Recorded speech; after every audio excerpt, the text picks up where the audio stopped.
Off a day from Guam. Welcome to Beer Summit, the show that's topical and tropical. The original Beer Summit was held at the White House.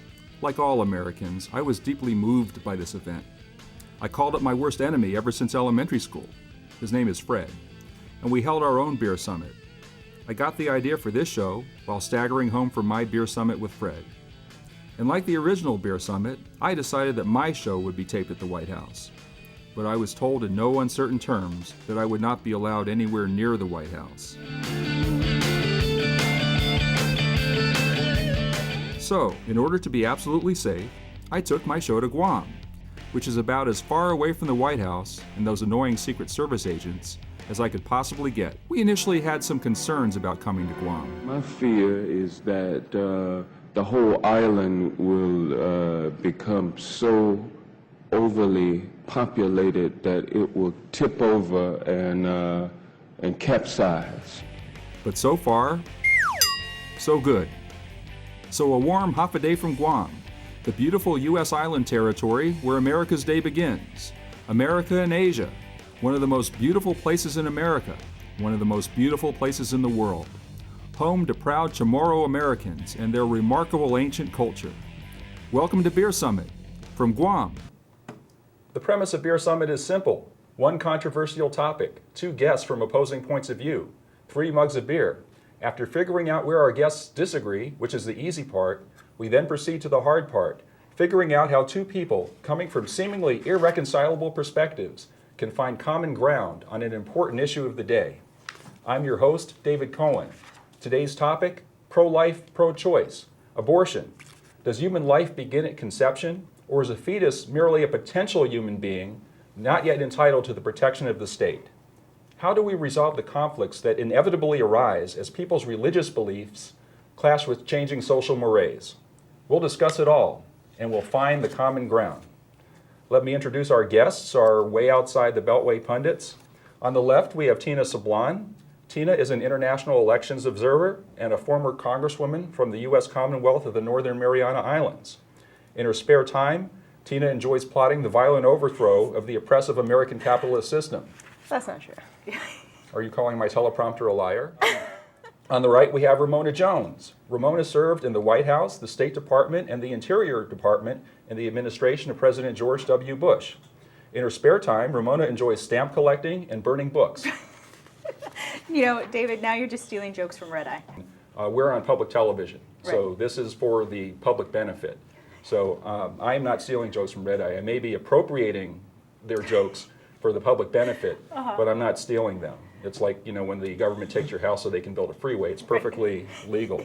Our discussion is divided into 3 rounds, just like an MMA fight, except we do not allow head kicks.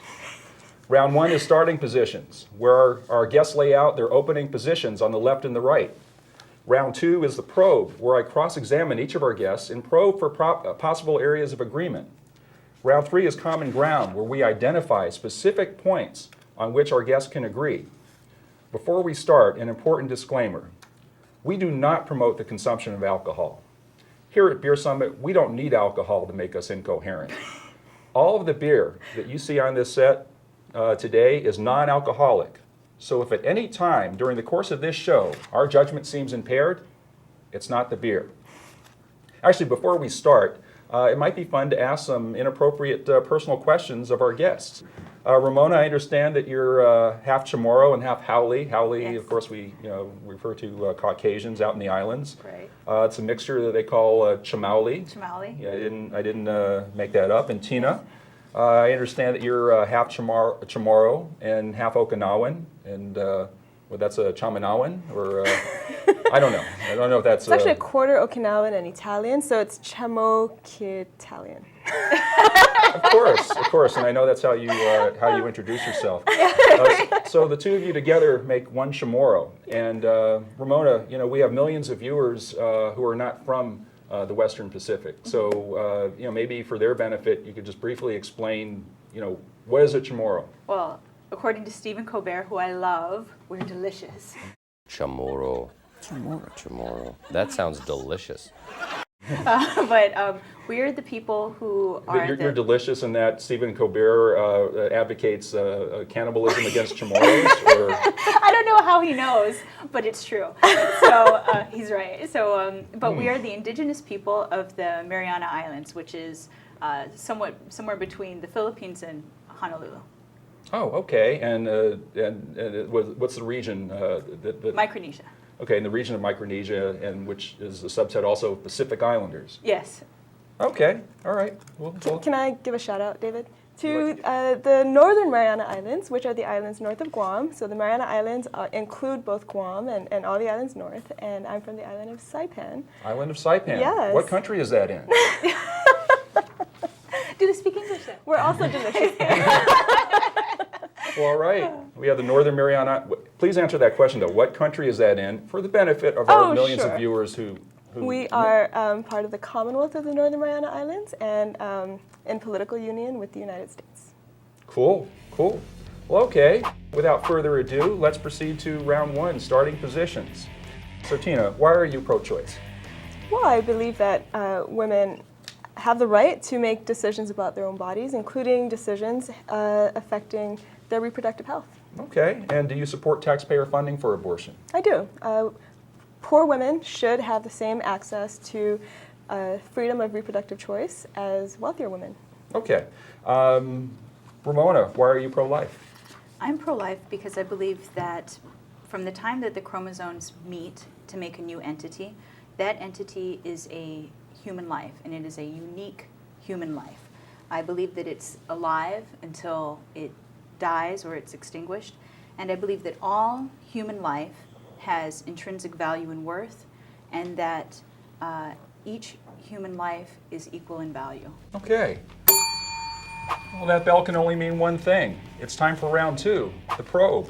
In this round, I will use my highly trained legal mind to mercilessly cross-examine each of my guests until they crumble under the pressure, break down, and crawl in each other's direction. Every week, the same thing.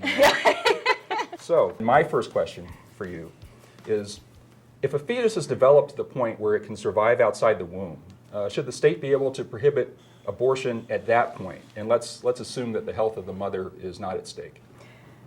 Well, I think this brings up questions about, what is fetal viability, and that's not. Well, let me ask you, just to assume there is a hard and fast line of viability where the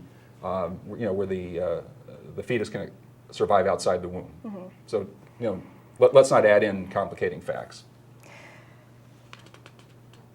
Well, it is a complicated question, and in reality, late-term abortions, for one thing, are very rare. They are a very, very small percentage of the abortions that women choose to have in the country every year, and in those cases, the very late-term abortions are often in cases where the woman's life would be at stake, or her other health conditions may be a factor, or there may be fetal defects, which are often found. But can I get you to a theoretical bottom line? Mm-hmm. Are there any times when you think, theoretically, where the state can tell a woman what she can or cannot do with her own body in terms of intervening to protect the fetus, assuming it could survive outside the womb? Any scenario? I would really hesitate to say that, actually. Just because I don't have much faith in the ability of the state to be able to, to intervene and tell a woman that she must carry a pregnancy to term if there are, these other mitigating factors, and there will always be mitigating factors. Other factors at play. Okay. That should be considered. It's really going to be fun to find common ground between you two. I think I'm going to deserve a Nobel Prize when I bring you together.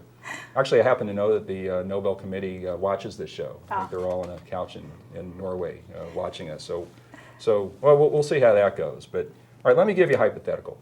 Let's say a woman recklessly abuses drugs when she's pregnant, knowing that it would harm her fetus or could harm her fetus. And indeed, the baby's born with birth defects and endures a lifetime of pain and suffering. Should a woman be held legally liable in that circumstance? Well, what should happen under that scenario? Should she be thrown in jail? Well, no, should be held, whatever, any legal liability. Let's say fine her. mean, I think we really have to kind of take a step back and recognize that substance abuse is an illness, and a woman who is recklessly abusing her body she's not ill. has other. Well, if she's abusing drugs and drinking excessively, and that is an illness. I mean, that's something that needs to be considered, and she has other problems in addition to potentially an unwanted pregnancy. And so I'm not convinced that holding her legally liable, throwing her in jail, or fining her, or whatever, would really address the root causes of her. Oh, no, I'm going the wrong. I'm sorry, I'm going the wrong direction. Okay, okay, fine, fair enough. I think I hear you. So is there any? I'll go back to that question. Is there any scenario under which you think a state can step in and say, we can protect the fetus? Well, while you ponder that, because sure. I think I see, because I asked that before. Another hypothetical. What about the Scott Peterson case, where he was convicted of murdering an unborn child, as well, of course, as Lacey Peterson? Does it go against your principles to recognize that an unborn child can be murdered? No, it doesn't go against my principles to say that what Scott Peterson did was absolutely wrong and horrible. What he did was he denied a woman her right to carry pregnancy to term, which she presumably wanted to do. So he should have been convicted and that was also a brutal denial right of choice. And assault and murder and all of that. I mean, he should be held accountable Was for the that. unborn child murdered? I don't think we have to call it murder. It was horrible in and of itself. And I think that's So perfectly... he should have been convicted of horrible. Okay, all right. I'm sorry, I have to move on to Sure. to Ramona. To the other polar position. To the other polar position.